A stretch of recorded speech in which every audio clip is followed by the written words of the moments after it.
What we are starting today is the process of removing the consecration of communalism from explicit enshrinement in our Constitution. It is the first step towards achieving the hopes and aspirations of many of us who believe in the oneness of humanity and the oneness of our nation.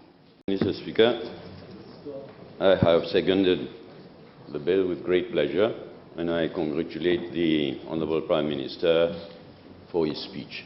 Mr. Speaker, sir, since this bill has been circulated, some have said, and I'm sure honourable members opposite me on this side will repeat ad nauseum, that it is only a mini amendment. It is small in scope, that they can't understand why it should have taken so many weeks to prepare. Let me therefore tell them straight away that they are utterly misguided. In its significance, in its place in our constitutional history, it is momentous. But what we are doing is, as the Honourable Prime Minister has said, a huge first step in the right direction. Some people are saying, oh, this noise for hardly anything. No, two things. One, this step forward that we are taking, huge. And secondly, we have worked out in details a bill for electoral reform.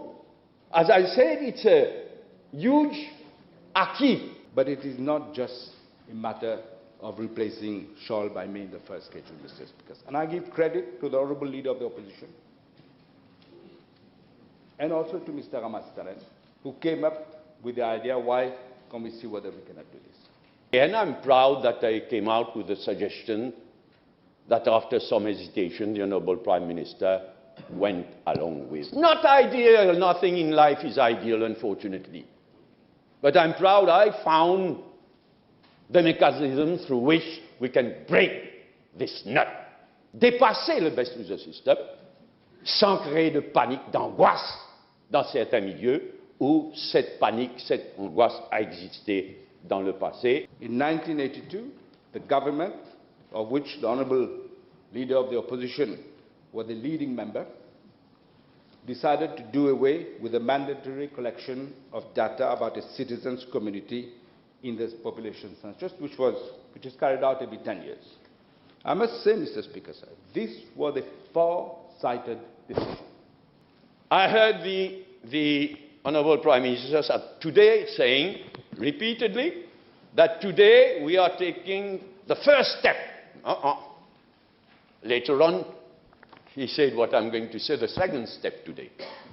The first step was taken in 1982, when we, on the 14th of December 1982, in this House, we voted to do away with the communal population census.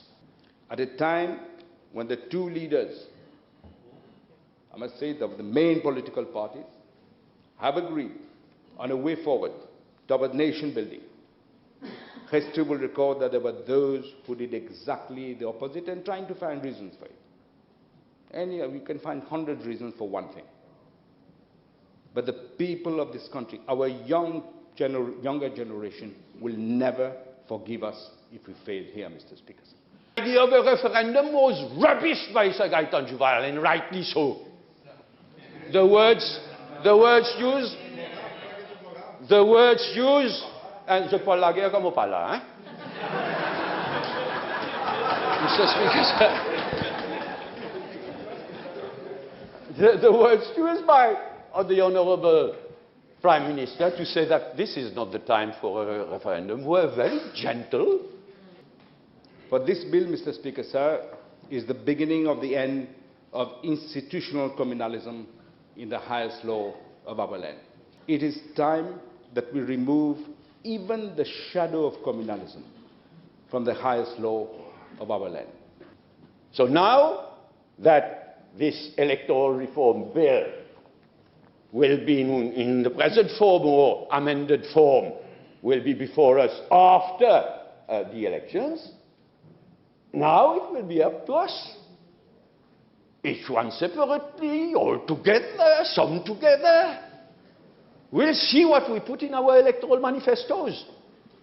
Either we put the bill as it has been prepared by the present majority, or what we had suggested, the next majority. or compromise. Taking my shower this morning, I was thinking about something.